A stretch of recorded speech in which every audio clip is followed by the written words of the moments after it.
Señor.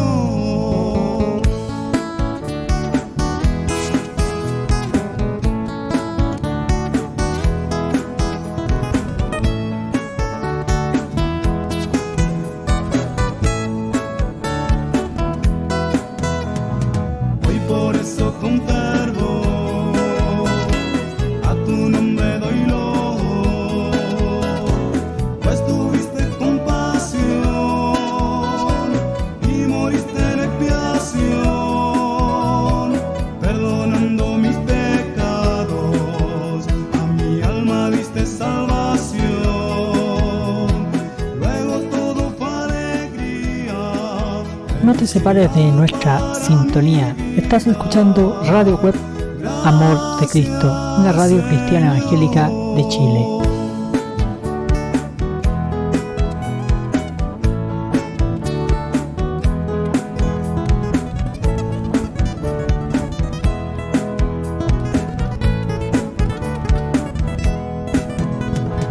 Esperanza tengo hoy de ir al cielo a morar, por la gracia del Señor, que esperando siempre está. Día grandioso será, el mundo se conmoverá y la iglesia volará a gozar de una vida eterna. Sí, ven, Señor.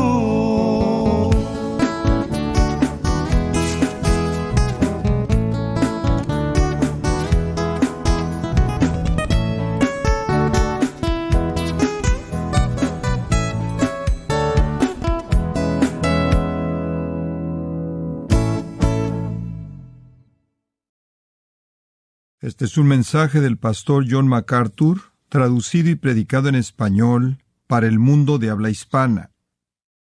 Se me ha asignado una pregunta fácil que responder. No sé cómo vaya a llenar el tiempo, solo les voy a dar la respuesta. ¿Por qué Dios permite la maldad y el sufrimiento en el mundo? Esta es una pregunta muy importante. Esta es una pregunta que les digo a nivel personal. Es la pregunta que mi amigo Larry King siempre regresa como, ¿no sabían ustedes de esa amistad? A la que siempre regresa para demostrar por qué él no puede creer. Hay algunos agnósticos y normalmente esa es una palabra que se usa como si fuera noble, pero el equivalente en latín es ignoramos, simplemente para que esté en la perspectiva correcta. Pero hay algunas personas que son agnósticos simplemente porque no les importa saber. Hay algunas personas que son agnósticos porque le dan a usted una defensa apologética de su agnosticismo. No importa lo que usted les diga, lo van a llevar a lo largo de una serie racional de argumentos del por qué no pueden creer. Y con él siempre es el hecho de que hay tanta maldad en el mundo, ¿cómo puede ser Dios? Él nunca pasamos ese dilema para él, por mucho que intentemos.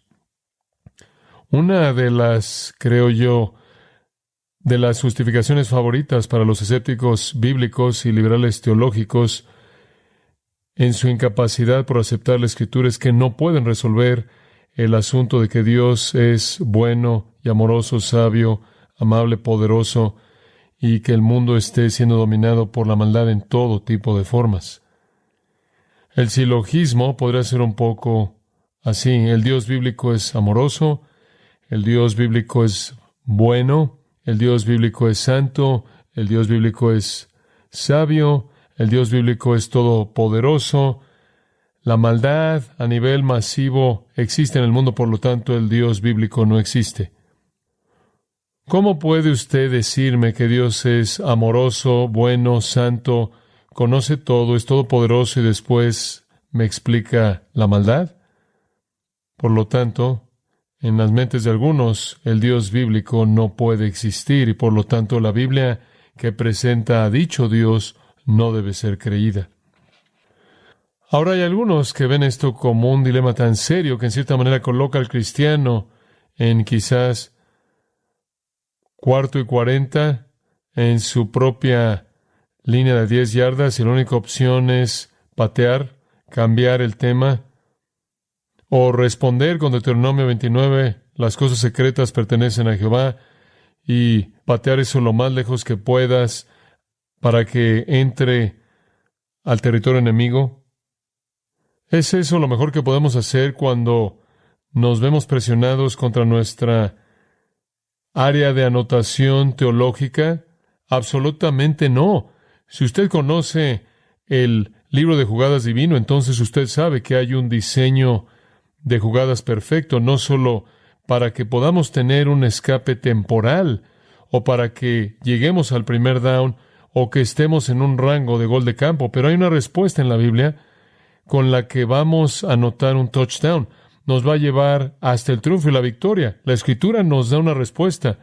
No solo una respuesta que usted puede entender, sino una respuesta que usted puede aceptar de manera gozosa y una respuesta en la que se puede regocijar, y no es una del tipo de respuestas cortas y netas como, bueno, Dios no es responsable, Adán y Eva lo son, lo cual únicamente presenta la pregunta del por qué Dios permitió que Adán y Eva les diera la opción de tomar decisiones pecaminosas. Él los creó.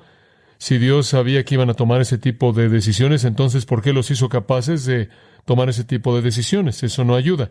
Bueno, dice usted, bueno, Dios no es responsable, el diablo lo es, lo cual entonces presenta la pregunta del por qué Dios creó ángeles sabiendo que caerían, uno de los cuales se volvería el diablo y guiaría a la raza humana entera al pecado. Si Él sabía que Él iba a tomar esas decisiones e iba a llevar estos problemas, ¿por qué lo creó? Y debido a que Él es el creador que los creó de la nada, Él pudo haberlos hecho como Él hubiera querido hacerlos, entonces eso no ayuda. Todas las respuestas que son respuestas legítimas nos llevan de regreso a Dios. Usted no puede dejar de hacer la pregunta en Satanás y no puede dejar de hacer la pregunta del hombre, incluso Adán y Eva. Usted va a terminar en el cielo si usted realmente quiere una respuesta a esta pregunta. Lo va a llevar de regreso hasta Dios, pero eso básicamente es verdad de todo aspecto de el cimiento de la teología. Todo, en últimas, regresa a la naturaleza de Dios y los propósitos de Dios. Entonces, esto no es raro en ese sentido, aunque para algunas personas parece ser algo más místico que algunos otros asuntos. Ahora, permítame darle una pequeña secuencia de cosas y vamos a ser un poco teológicos, pero este es un asunto teológico para nosotros. Entonces, permítame tan solo darle algunos puntos. Muy bien, y vamos a avanzar hacia una respuesta a esta pregunta. ¿Estará de acuerdo con el punto 1? La maldad existe. ¿Puedo oír un amén? Sí, la maldad existe. Usted no se equivoca en eso, ¿verdad? Usted entiende eso. A menos de que usted resulte pertenecer a la ciencia cristiana y seguir las enseñanzas de Mary Baker Eddy, Patterson, Glover Fry, quien creía que no existía algo como la maldad, incluyendo el adulterio y el divorcio y la muerte. Si usted en cierta manera está atorado en la ciencia cristiana, lo cual es algo absurdo, no es ni científico ni cristiano, la ciencia cristiana. Bueno, no sé por qué lo llaman así, no lo entiendo. Este tipo de manera de pensar es para personas que piensan que son huevos pochados. Ni siquiera están tratando con la realidad. Jugar juegos metafísicos. Todos entendemos que la maldad existe. Existe a nivel masivo, existe de una manera dominante en nuestro mundo. Una manera dominante. Ahora, hay varias maneras de diseccionar la maldad, simplemente para darle algunas categorías en qué pensar. En primer lugar, hablemos de la maldad natural, o quizás le gusta la palabra calamidad. No estamos hablando moralmente, en primer lugar, estamos hablando de la presencia de aquello que es peligroso, destructivo y mortal, aquello que es un reflejo de aquello que es el mayor reflejo del pecado, lo cual es la descomposición y la muerte. Hay maldad natural en el mundo, cualquiera sería un necio sin negar eso. Esto en un sentido no es un asunto personal, es una parte de la creación misma en su condición caída. Es impersonal, es externo para nosotros, es temporal, enfermedades, desastres, catástrofes, de olas enormes a bacterias insignificantes, de virus a erupciones volcánicas. Este planeta es un lugar muy peligroso en el cual vivimos. Un lugar muy peligroso. El domingo pasado por la noche prediqué una especie de sermón interesante acerca de lo que la Biblia dice acerca del calentamiento global. ¿Está listo para escucharlo? 2 de Pedro 3, los elementos se disolverán con calor ardiente y la tierra entera se quemará. Muy bien, sí. Pero usted no va a hacer eso con su spray de cabello. Entonces, use el spray lo más que quiera, camine sobre el pasto, mate un venado y perfore para encontrar aceite. Esas fueron algunas de las conclusiones a las que llegamos el domingo por la noche. Leí un libro este verano titulado La Gran Influenza. Normalmente está fuera de mi zona de lectura. La Gran Influenza, escrito por John Barry, es un trabajo magisterial. Es uno de los libros mejor documentados de cualquier tema que jamás he leído en mi vida entera. Y una vez que comencé a leerlo, no lo podía dejar.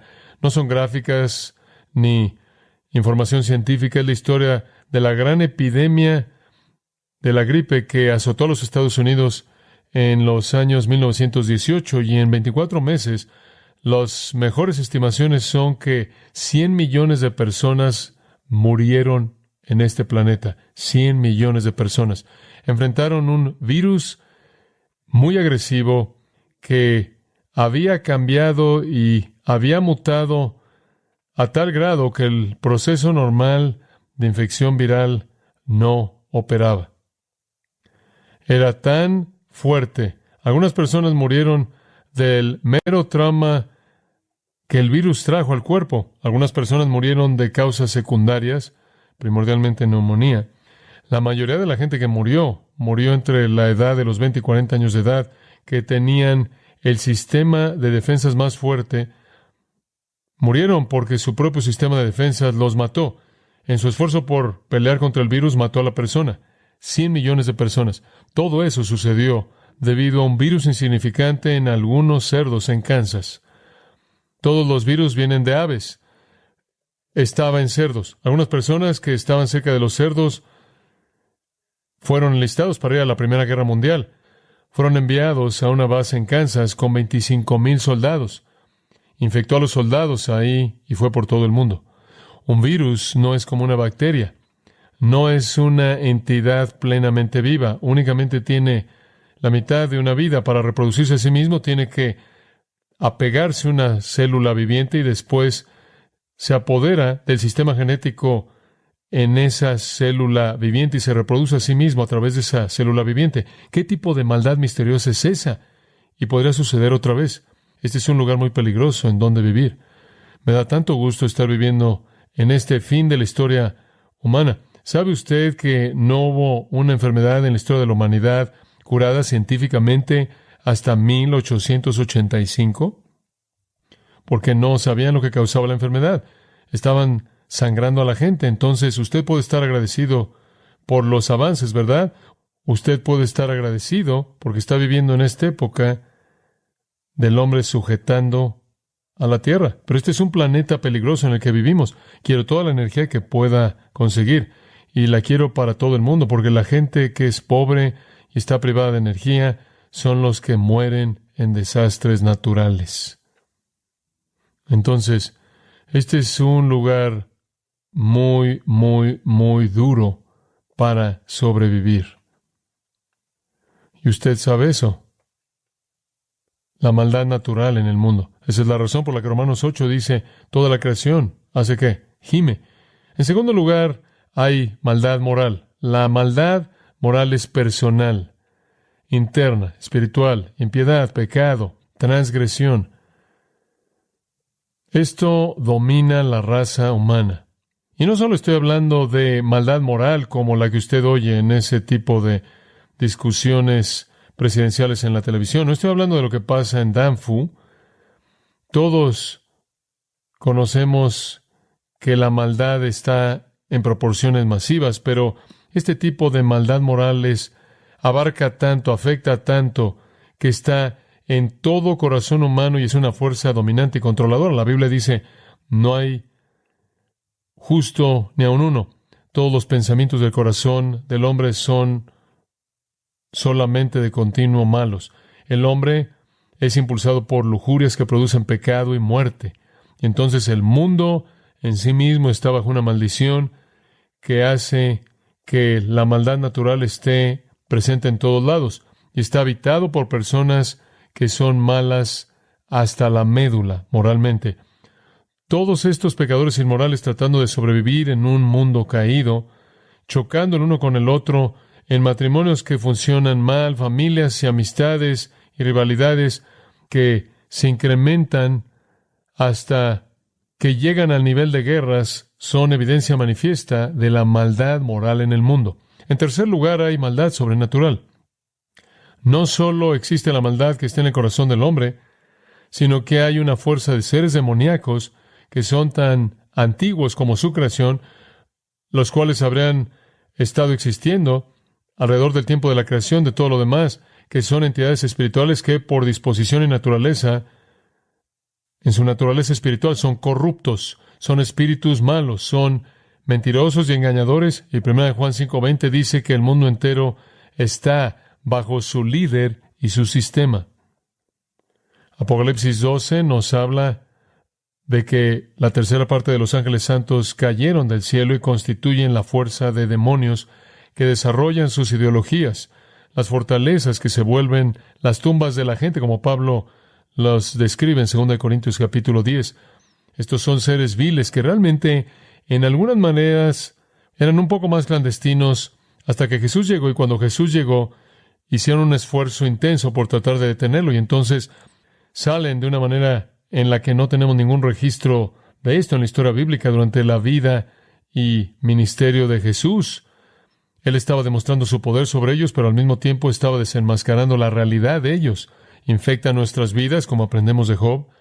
Dios algunas veces incluso permite eso, como aprendemos de Job y de Pedro y de Pablo, a quien se le dio un mensajero de Satanás para abofetearlo, para mantenerlo humilde. Y tienen una soberanía delegada en el mundo. Usted entiende que Satanás es el príncipe de la potestad del aire, él teniendo derecho temporal por gobernar el sistema del mundo. Entonces usted tiene maldad a nivel natural, tiene maldad a nivel humano, maldad moral, y después tiene maldad a nivel sobrenatural, con una fuerza de demonios que usan sus poderes para seducir y engañar a la humanidad y para pelear contra los propósitos de Dios, y están primordialmente involucrados en el desarrollo de sistemas religiosos falsos. Son los promotores de doctrinas de demonios. Hombres, son sofisticados. Uno de los más prominentes en la actualidad es el mormonismo, el cual ha hecho un esfuerzo a toda costa por ser aceptado como una forma de cristianismo. Usted necesita entender esto. Nada es más pagano en términos explícitos que el mormonismo. Es más como el hinduismo que como el cristianismo. El cristianismo tiene un Dios. Los mormones tienen millones. Eso deberá ser suficiente. Creen en millones de dioses. Creen que se han vuelto dioses. Creen que algún Dios creó el mundo que creó al mundo. Y el Dios que creó al mundo tuvo algún tipo de sexo espiritual con la Madre Diosa y produjo a Jesús. La inteligencia de esto, expresándolo en un contexto moral, un contexto superficialmente moral, con un tipo de compromiso con las familias y presentando la fachada de aceptación, moralidad, solo lo hace más mortal. No tenemos lucha contra ¿qué? Carne y sangre. Principados, potestades, hay una estructura, hay un orden en el mundo demoníaco. Y después, simplemente para añadir una cuarta, hay una maldad que durará para siempre y simplemente la llamo la maldad del infierno. La maldad del infierno. La maldad para siempre, no atenuada para toda la gente que está ahí. Pero por ahora la maldad no solo está presente en nuestro mundo, está en todos lados, es sutil, es poderosa, es dominante, está fuera de nosotros, está en nosotros, está a nuestro alrededor. Entonces comenzamos con lo obvio. La maldad existe. Y no es solo mínima, y no es solo el tipo de cosas que vemos en la televisión y de las que leemos en la esfera criminal o la esfera social, en lugares privados en el mundo, está en todos lados, en toda persona, fuera de control. Es una maldad que está por todos lados. La segunda cosa que podemos afirmar es que Dios existe. La maldad existe y Dios existe. El Dios de la Biblia es el único Dios vivo y verdadero.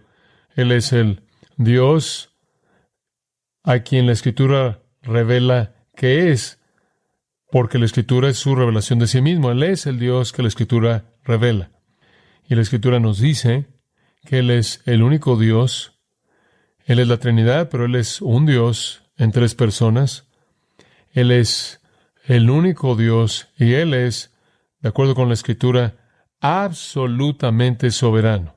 Ahora, con eso quiero decir que Él está absolutamente a cargo de todo. Todo. Él controla todo. Él creó todo de la nada. Él controla todo y Él consumará todo. Él está gobernando la historia en todo detalle minúsculo. No hay una molécula en el universo que está fuera de línea con sus propósitos. Sí, esta tierra será destruida, pero no porque las capas de hielo polar se van a derretir y se va a inundar. Cada vez que usted ve un arcoíris, usted sabe que eso no va a pasar. Y Génesis 8:22 dice que mientras que la tierra permanezca, habrá tiempo para sembrar y para cosechar día y noche, mañana y tarde. Y la manera en la que todo va a llegar a su fin es cuando Dios determine disolverlo en una implosión atómica. Él está en control de todo. De Jehová es la tierra y su plenitud. Primero de Crónicas 29 dice, tuyo Jehová es la grandeza y el poder, la gloria, la victoria y el honor, porque todo lo que hay en los cielos y en la tierra es tuyo. Tuyo Jehová es el reino y tú eres exaltado, tú eres excelso sobre todos. Tú reinas sobre todos y en tu mano está la fuerza y el poder y en tu mano está el hacer grande y el dar poder a todos. Y me encanta lo que dice en el Salmo 15, versículo 3, nuestro Dios está en los cielos y Él hace lo que Él quiere. Daniel 4:35, y Él hace según su voluntad en el ejército del cielo y entre los habitantes de la tierra, y no hay quien detenga su mano y le diga, ¿qué haces? Que cuestione algún acto de Él. La Escritura, de manera repetida, como bien lo sabemos y lo valoramos, nos dice que Dios es absolutamente soberano. Es absolutamente soberano. Dice usted, bueno, es un concepto difícil. Hombre, no tan difícil como creer que no lo es. Si usted está teniendo problemas con aceptar la soberanía de Dios, entonces piensa por un momento en la idea de que Él no está a cargo. ¿Le gusta eso? Me da tanto gusto porque Él está a cargo. Eso simplemente va de la mano con ser Dios. Por cierto, no es algo exagerado. Deuteronomio 32:39. Ved ahora que yo soy y no hay Dios fuera de mí. Yo hago morir y yo hago vivir. Yo hiero y yo sano. Y no hay quien pueda librar de mi mano. Dios no está tratando de protegerse a sí mismo de la idea de que Él, de hecho, quizás pueda tener un propósito para la maldad. Éxodo 4:11. Jehová le dijo, esto fue a Moisés, ¿quién dio la boca al hombre? ¿Quién hizo al sordo, al mudo, o al que ve, o al ciego? ¿No soy yo, Jehová? Salmo 105:16. Dios trajo un hambre sobre la tierra. Segundo de Reyes 17:25. No temieron a Jehová, por lo tanto Jehová envió leones que mataron a algunos de ellos. Entonces, para todas esas personas que están tratando de defender a Dios, Él está contento con asumir la responsabilidad. Lamentaciones 3:37 y 33. No es de la boca del Altísimo que el bien y el mal salen. No estoy seguro de cómo alguien podría no entender el hecho de que Dios existe como soberano y permite el mal, especialmente si usted lee el libro de Génesis y lee acerca del diluvio. ¿Cuál fue la población de la tierra cuando vino el diluvio? He oído estimados de 10 millones a 100 millones, dependiendo de con qué rapidez se multiplicaron cuando vivieron hasta llegar a 900 años de edad. Simplemente me da gusto que no había escuela en casa en esos días. ¿Qué tan rápido se multiplicaron? No lo sabemos. Pero sabemos que Dios ahogó a millones de personas. A nivel personal, Él asumió la responsabilidad para eso.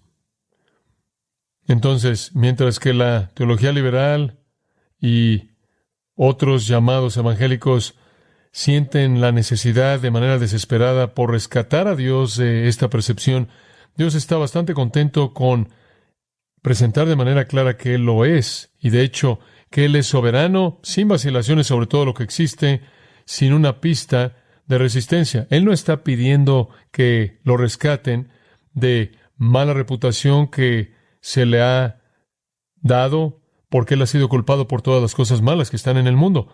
No se equivoque. Él es santo, Él no puede cometer maldad, Él no puede ver la maldad de manera positiva.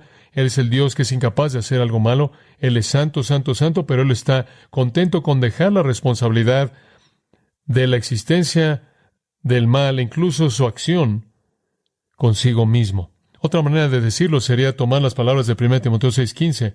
Él es el solo soberano. Él es el único gobernante del universo. ¿Y por qué hace lo que hace? Jesús nos dio un buen principio en eso, en Mateo 11, cuando dijo, porque así te agradó, Padre. Él hace lo que Él quiere. Job 23:13, Él determina una cosa y quién lo puede cambiar, y lo que su alma desea, incluso eso lo hace. Salmo 33, Él habló y fue hecho, Él mandó y permaneció. Jehová lleva el consejo de los impíos a nada. Él hace de los pensamientos de la gente sin efecto. El consejo de Jehová permanece para siempre. Los pensamientos de su corazón por todas las generaciones. Salmo 103:19. Jehová ha establecido en los cielos su trono y su reino domina sobre todos. Isaías 14:27. Jehová de los ejércitos lo ha determinado. ¿Y quién lo anulará? Su mano está estirada. ¿Y quién la hará volver? Isaías 46:9-10. Acordaos de las cosas de la antigüedad, porque yo soy Dios, y no hay nadie más. Yo soy Dios, y no hay semejante a mí, que anuncia lo por venir desde el principio y desde la antigüedad lo que aún no ha sido hecho, que dice, mi consejo permanecerá, y haré todo lo que quiero. 1 Samuel 2:6-8. Jehová mata y da vida. Él lleva la tumba y Él levanta. Jehová empobrece y Jehová enriquece. Él abate y enaltece, porque los pilares de la tierra son de Jehová, y Él ha establecido el mundo sobre ellos. O Amós 3:6. Si hay una calamidad en una ciudad, ¿acaso Jehová no lo ha hecho? Aquí está Dios asumiendo la responsabilidad plena por la existencia de la maldad, debido a que Él es Dios y controla todo. La maldad no es una interrupción en el propósito de Dios. Entonces, llegamos a un tercer punto. La maldad existe, el Dios soberano existe, inescapable es el tercer punto. Dios quiere que la maldad exista. Dios quiere que la maldad exista. Y ciertamente hay escrituras, no quiero ser exhaustivo en el punto, pero simplemente para darle uno en qué pensar. Isaías 45, versículo 5. Yo soy Jehová, no hay otro fuera de mí, no hay Dios fuera de mí. Te enseñaré aunque no me has conocido, para que los hombres sepan, desde que sale el sol hasta que se pone, que no hay nadie fuera de mí. Yo soy Jehová, no hay otro, el que forma la luz y crea las tinieblas, que causa el bienestar y crea la calamidad. Yo soy Jehová quien hace todo esto. O el versículo 9. Ay del que pelea contra su hacedor. El vaso de barro entre los vasos de la tierra. ¿Acaso dirá el vaso de barro al alfarero, qué estás haciendo? ¿O lo que estás haciendo no tiene manos? Hay de aquel que dice a un padre, ¿por qué estás engendrando a una mujer? ¿Por qué estás dando a luz? Por tanto, así dice Jehová, el Santo de Israel, es su hacedor. Preguntadme de las cosas que están por venir acerca de mis hijos. Me encomendaréis la obra de mis manos. Yo soy el que hizo la tierra y creó al hombre sobre ella. Yo extendí los cielos con mi mano y ordené todo su ejército. Una y otra vez, Dios asume responsabilidad plena por la existencia de la maldad desarrollándose en este mundo. Ahora, en este punto, el pánico azota el corazón de los arminianos.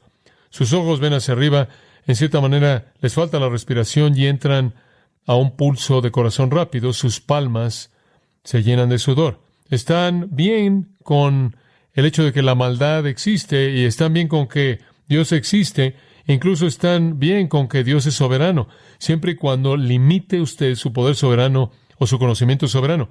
No quieren negar el poder de Dios, no quieren negar el conocimiento de Dios, simplemente quieren limitar eso. El ataque de pánico los abruma porque simplemente no pueden dejar que Dios sea responsable por la maldad y quieren salvar a Dios de un destino peor que la muerte, al ser responsable por la existencia de la maldad en el mundo. Ahora, ¿cómo abordan esto? Bueno, reinventan a Dios. Y usted tiene que entender que este es un Dios disminuido. Muy bien. Mientras que la Escritura nos manda a exaltar a Dios y a levantarlo a las alturas, el Dios reestructurado, el Dios reconstruido, digámoslo así, es una deidad disminuida. Tienen que hacerlo bajar en algún punto y usted realmente solo tiene dos opciones. Muchos dirían, Dios tiene poder limitado. Él no puede detener la maldad. No puede detener la maldad.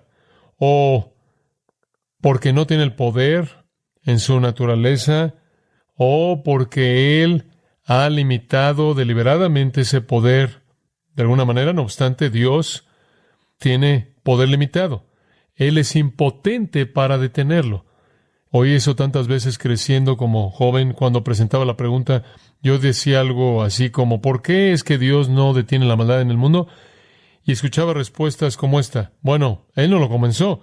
Y después oí una ilustración de un púlpito como, bueno, si vieras que empecé una pelea y tú no la iniciaste, quizás no la detendrías. Esas respuestas no ayudaban. O no tiene el poder para detenerlo, y entonces Dios está en una posición muy difícil como el resto de la gente.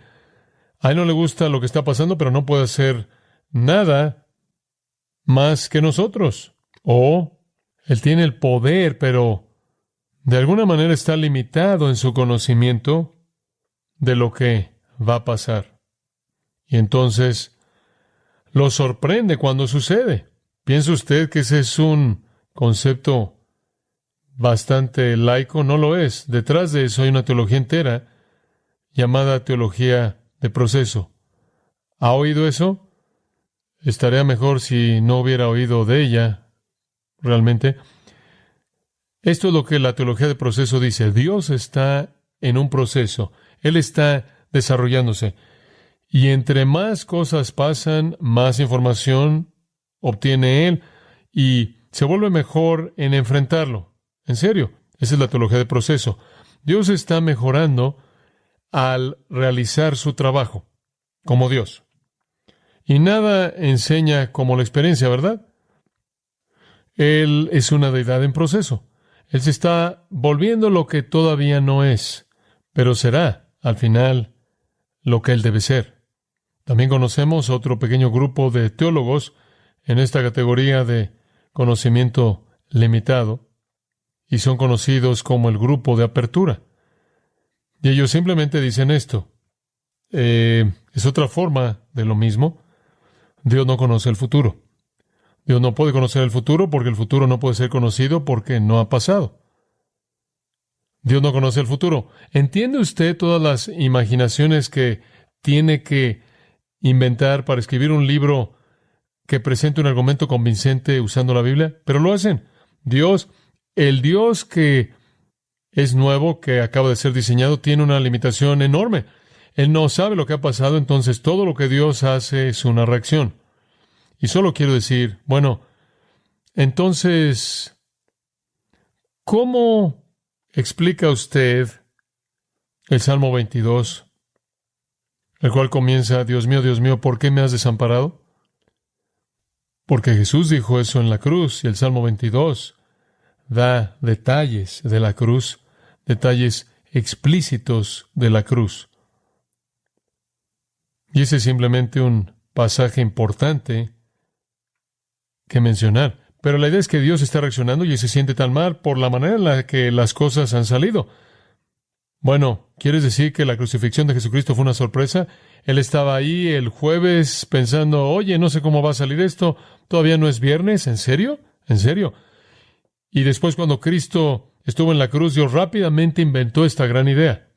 Mientras que vaya a morir de cualquier manera, más vale que lo haga un sustituto para pecadores. ¡Qué gran concepto! Desafortunadamente, ese concepto entero fue revelado en Isaías 53 con detalles explícitos. Pero toda esta alteración de la naturaleza de Dios y la verdad de la Escritura para quitarle a Dios la responsabilidad, y Dios no quiere que le quiten esa responsabilidad. Él es Dios. Nunca podremos quitarle a Dios la responsabilidad por la existencia de la maldad. Él la permitió y la diseñó en este universo, sin ser responsable por ella. Realmente no creo que él estaba en el huerto con sus dedos cruzados esperando lo mejor de Adán y Eva. Y le voy a decir una cosa. Si el pensamiento positivo para Dios no funciona, usted lo puede olvidar. O usted puede hacer cualquier cosa que usted quiera hacer. En serio. Debido a que él no puede saber lo que va a pasar. Él tuvo que ajustarse con todo lo que lo sorprende a lo largo de el proceso. Ahora, todo esto es necedad, pero se lo señalo porque estos son esfuerzos que están siendo hechos por teólogos preparados para quitarle a Dios la responsabilidad de la maldad. Todos se meten al grupo de Kushner. ¿Se acuerda el rabino que escribió el libro Cuando las cosas malas le pasan a personas buenas? El problema con ese título es que no hay personas buenas, pero esa es su perspectiva. Él sabía que Dios era el problema, y en el problema con la maldad, usted va a terminar con Dios. Usted nunca va a salir de eso, a menos de que invente un Dios nuevo, y esa es la blasfemia definitiva. Usted habla de violar los mandamientos. Usted está tomando el nombre de Jehová, su Dios, en vano, cuando usted crea un Dios que usted inventa y lo llama el Dios de la Escritura. Es un ídolo. Usted no puede quitarle a Dios la responsabilidad. Todo este tipo de respuestas vienen de personas que tienen una teología propia distorsionada, una perspectiva distorsionada de Dios. Ahora, muy bien, avancemos en nuestra pequeña discusión. ¿Qué? Ahora que entendemos que Dios existe, la maldad existe, y Dios permitió que la maldad existiera, podremos decir, bueno, ¿por qué? ¿Cómo debemos entender la existencia de la maldad? ¿Qué tipo de teodicia usamos? Teodicia de teos, Dios, dique, justo o recto. ¿Cómo defendemos la justicia de Dios? ¿Qué tipo de sistema usamos? Podría ser filosófico al principio. Hay sistemas metafísicos. Le voy a dar un par. Un sistema metafísico dice que la maldad es una realidad inevitable, un corolario del bien tiene que existir, porque yin tiene que tener a yang. De hecho, tuve una experiencia fascinante. Estuve en Larry King una noche y estaba hablando de la exclusividad de Cristo como el único Salvador. Hablaremos de eso mañana. Y estaba hablando de la autoridad singular de la Escritura. La gente dice, ¿cómo te preparas para ir ahí cuando no sabes cuáles van a ser las preguntas? Y es fácil. Sé lo que quiero decir, realmente no me importa cuáles sean las preguntas. Entonces hay dos cosas a las que quiero llegar. Una es la autoridad singular de la Escritura y la otra es la realidad singular de Cristo como el único Salvador. Y solo estoy buscando lugares para decir eso, pero estaba entonces tocando esos dos tambores esta noche y regresé a mi oficina en el día y recibí una llamada telefónica y era de Guy Ritchie, el marido de Madonna.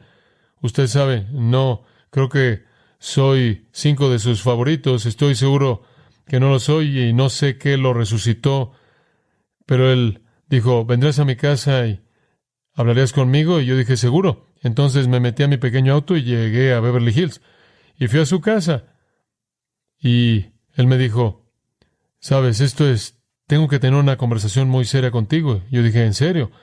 Y dije, esto es maravilloso. Bueno, ¿cuál es el problema? Él dijo, tú eres tan dogmático. Tú eres tan absoluto en la afirmación de la verdad. Estás alterando el equilibrio del universo. ¡Wow! Mi respuesta fue, ¿estás bromeando? Alterando el equilibrio del universo. Entonces, le dije, explícame. Entonces nos sentamos ahí cara a cara y él pasó una hora hablándome de Kabbalah y la metafísica y el yin yang y todo eso. Y entonces cuando acabó, pasé una hora hablándole del Evangelio, entonces fue una buena oportunidad. Pero hay personas que tienen este concepto metafísico de que existe una necesidad de la maldad debido al hecho de que tiene que haber un bien opuesto.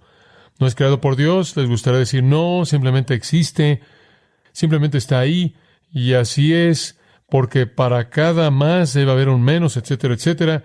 Es un hecho de privación, y de hecho hay algo de verdad en eso. Es un elemento de algo finito, simplemente está ahí porque tiene que estar ahí, por contraste. Y hay un sentido en el que la maldad es una privación. No es algo que Dios creó, es algo que refleja la rebelión en contra de lo que Dios creó y quién es Dios. Entonces hay algo de verdad, pero aún así no llega al punto del por qué. Después hay otras teodicias que caen en lo que llamo la categoría de libre albedrío. Y esta es la manera más popular para responder este problema. Es lo que mantiene a la gente en el dilema por más tiempo.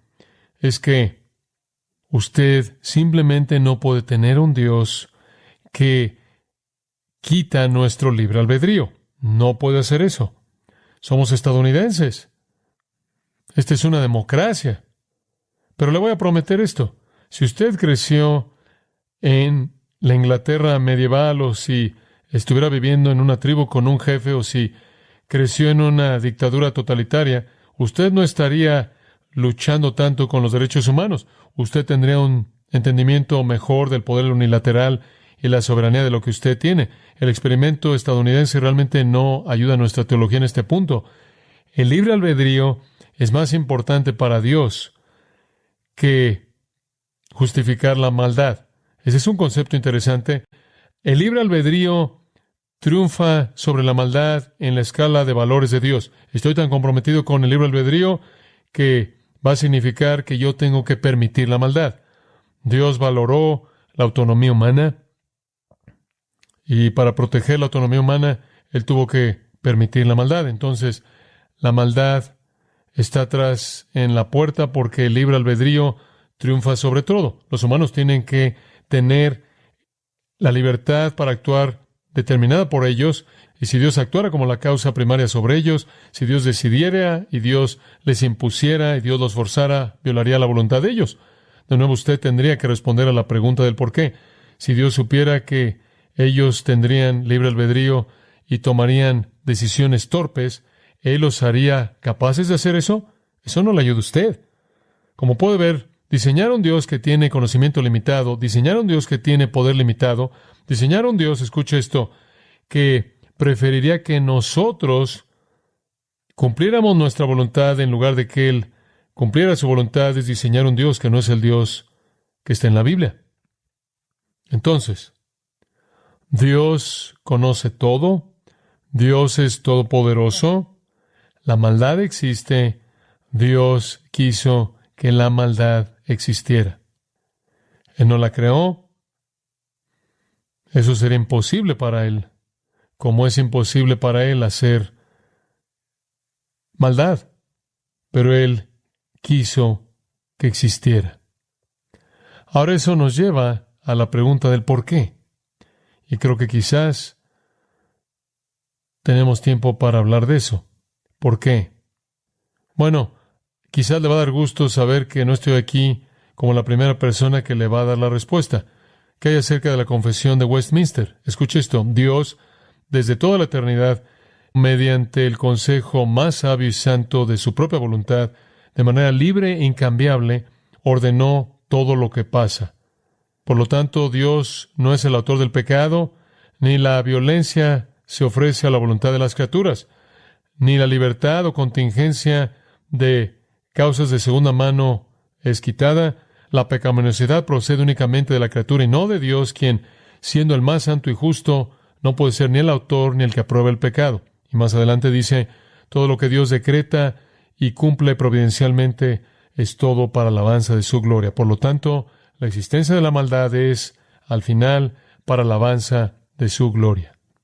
Y si usted responde esta pregunta de manera correcta, amigo mío, lo va a llevar a las alturas de la adoración que usted jamás podría experimentar si no respondiera a la pregunta de manera correcta, porque usted tiene un Dios disminuido. La razón por la que Dios ordenó la maldad es para su propia gloria. Pregunta simple.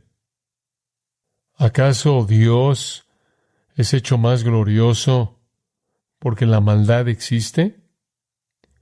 ¿O Él es hecho menos glorioso porque la maldad existe? Le voy a decir esto. Dios es hecho infinitamente más glorioso porque la maldad existe. Lo alabamos por lo que Él ha hecho para vencer la maldad. Entonces nuestro cuarto down, nuestra cuarta jugada para ganar en el libro de jugadas. Escucha algunas cosas de Romanos y pase a Romanos 9, si es tan amable. Esa fue la introducción. Ahora voy a entrar al texto, Romanos 9, pero voy a hablar de un par de pasajes más antes de que lleguemos ahí. Quiero que en cierta manera capture una palabra, si puede. Hay una gran afirmación pequeña en Romanos 3:5 y esto es lo que dice.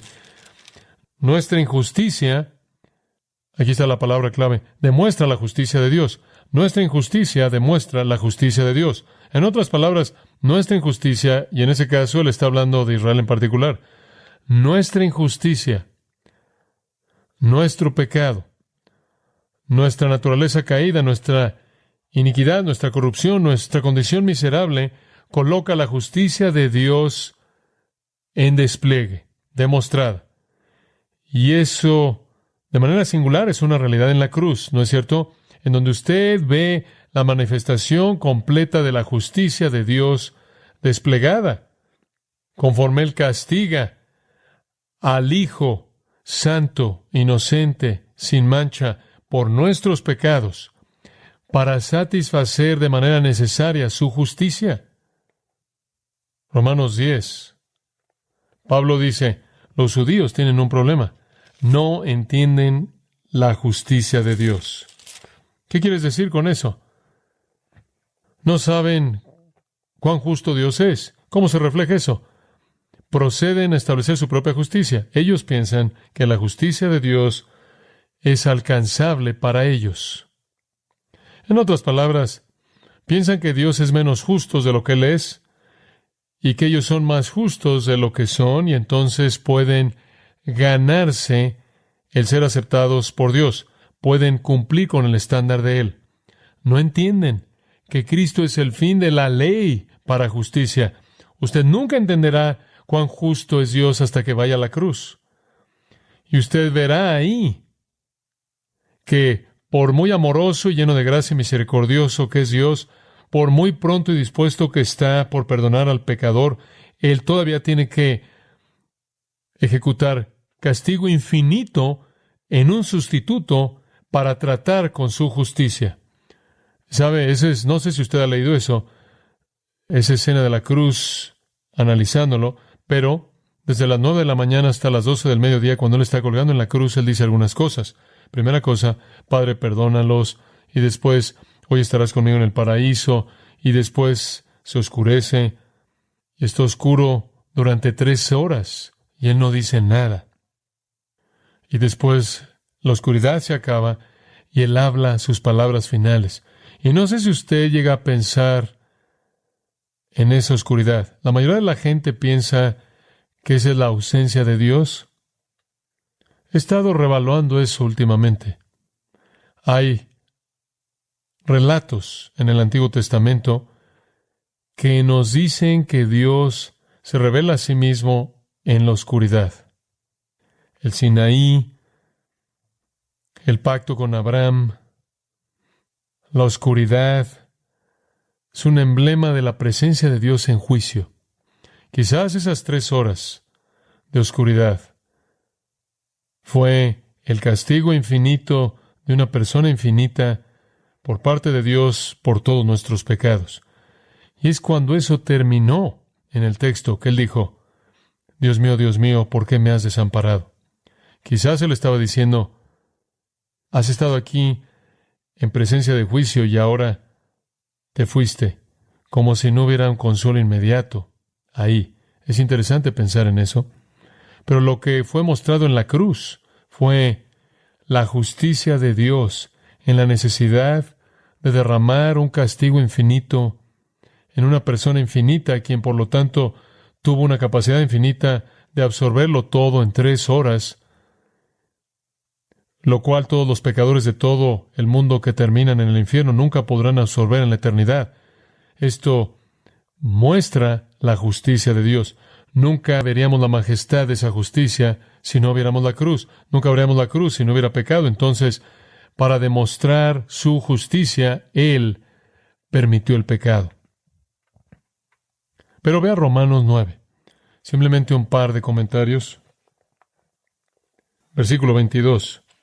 ¿Y qué si Dios, queriendo mostrar su ira y hacer notorio su poder, soportó con mucha paciencia los vasos de ira preparados para destrucción, y para hacer notorias las riquezas de su gloria, las mostró para con los vasos de misericordia que Él preparó de antemano para gloria? Entonces, en Romanos 3:5, Pablo dice que Dios demuestra su justicia en respuesta a nuestra injusticia. En Romanos 5:8, él dice que Dios muestra su amor para con nosotros, en que siendo aún pecadores, Cristo murió por nosotros. Aquí Dios demuestra, en Deignomi, Dios demuestra 2 cosas. Él demuestra su ira y su misericordia. ¿Acaso Dios no tiene un derecho de mostrar su ira? ¿Acaso Dios no tiene un derecho de mostrar su enojo santo? El versículo 22 dice que lo tiene. ¿Y que sí? ¿Y que sí? Entonces, ¿qué? ¿Acaso Dios no tiene el derecho de demostrar su ira en vasos de ira preparados para destrucción? Dios recibe gloria de su ira. Dios recibe gloria de su juicio.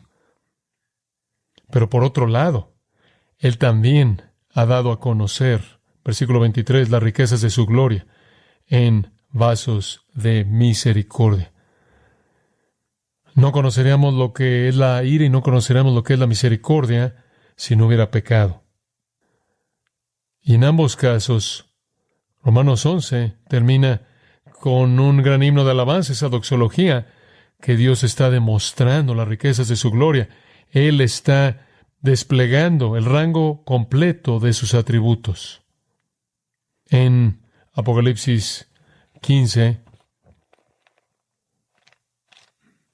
escucha esto.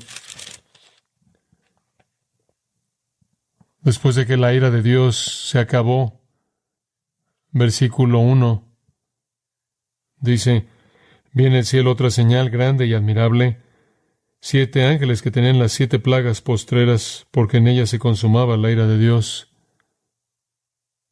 Vi también como un mar de vidrio mezclado con fuego, y a los que habían alcanzado la victoria sobre la bestia y su imagen, y su marca y el número de su nombre en pie sobre el mar de vidrio con las arpas de Dios, los santos glorificados, y cantan el cántico de Moisés, siervo de Dios, y el cántico del Cordero, diciendo: grandes y maravillosas son tus obras, Señor Dios Todopoderoso, justos y verdaderos son tus caminos, Rey de los santos. ¿Quién no te temerá, oh Señor, y glorificará tu nombre? Pues solo tú eres santo, por lo cual todas las naciones vendrán y te adorarán, porque tus juicios se han manifestado. Dios muestra su justicia por la manera en la que Él confronta y trata con el pecado, y eso se vuelve la esencia misma de la adoración celestial. Quizá la ilustración más grande de esto es entender la maldad más grande que el mundo jamás cometió, el asesinato de Jesús. La maldad más grande que los hombres jamás cometieron, la crucifixión del Hijo de Dios, fue de hecho ordenado por Dios mismo. Hechos 2:22. Varones israelitas, dice Pedro, oye estas palabras: Jesús Nazareno, varón aprobado por Dios entre vosotros con las maravillas, prodigios y señales que Dios hizo entre vosotros por medio de él, como vosotros mismos sabéis. A este entregado por el determinado consejo y anticipado conocimiento de Dios, prendisteis y matasteis por manos de inicuos, crucificándole. Por el plan predeterminado por Dios, la cosa más mala que los hombres jamás han hecho en la historia, la ejecución del Hijo de Dios, en sarcasmo burlón, fue, de hecho, planeado por Dios para que Él pudiera mostrar su justicia. En el 4º capítulo de Hechos, versículo 27, porque verdaderamente se unieron en esta ciudad contra tu santo Hijo Jesús, a quien ungiste Herodes y Poncio Pilato, con los gentiles y el pueblo de Israel, para hacer cuanto tu mano y tu consejo habían antes determinado que sucediera. Los escritores de la Escritura lo entendieron perfectamente. Simplemente un pasaje final. Palabras duras por parte de Dios. Job 38. Estas realmente son palabras duras de este asunto. Job, recordará, está presentando todas estas preguntas. El por qué Dios ha hecho lo que Él ha hecho, por qué Él ha sufrido todo esto y toda esta maldad ha venido a su vida y toda esta calamidad. Y Él era un hombre justo, bueno. Entonces respondió Jehová a Job desde un torbellino y dijo, ¿quién es ese que oscurece el consejo con palabras sin sabiduría? Esa es una condenación bastante directa. Ahora ciñe como Aarón tus lomos, yo te preguntaré, y tú me contestarás. Sarcasmo divino, dime. Entonces, Job, dime lo que debería haber hecho. Dime cómo hacerlo mejor. Por cierto, ¿dónde estabas tú cuando yo fundaba la tierra? Házmelo saber si tienes inteligencia. ¿Quién ordenó sus medidas, si lo sabes? ¿O quién extendió sobre ella cordel? ¿Sobre qué están fundadas sus bases? ¿O quién puso su piedra angular cuando lavaban todas las estrellas del alba y se regocijaban todos los hijos de Dios?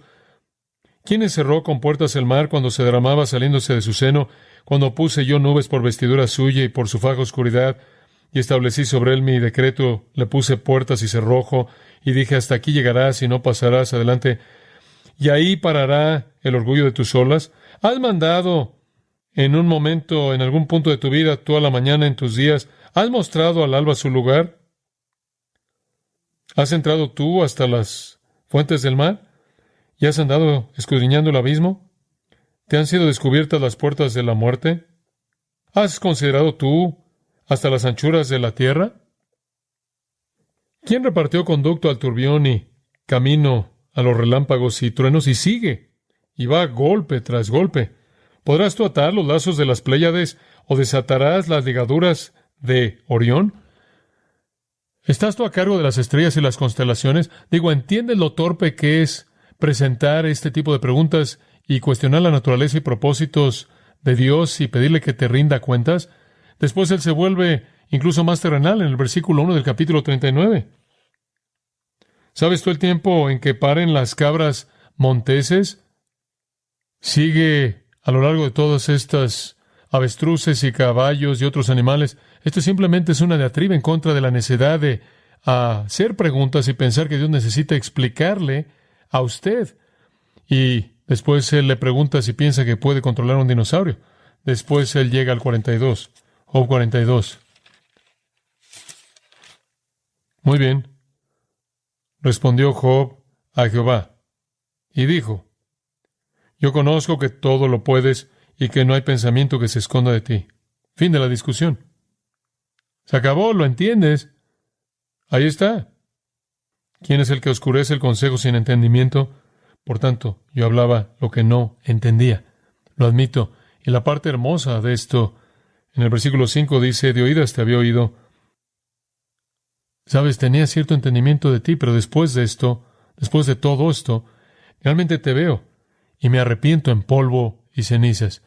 Deje que Dios sea Dios y adórelo por lo soberano que Él es, presentando la gloria de su propia naturaleza mediante ira y misericordia, lo cual necesitan la maldad. Este es nuestro Dios. Le voy a decir esto, no quiero vivir en un mundo en donde la maldad controla a Dios. No existe un mundo así, pero esa es la opción que usted tiene.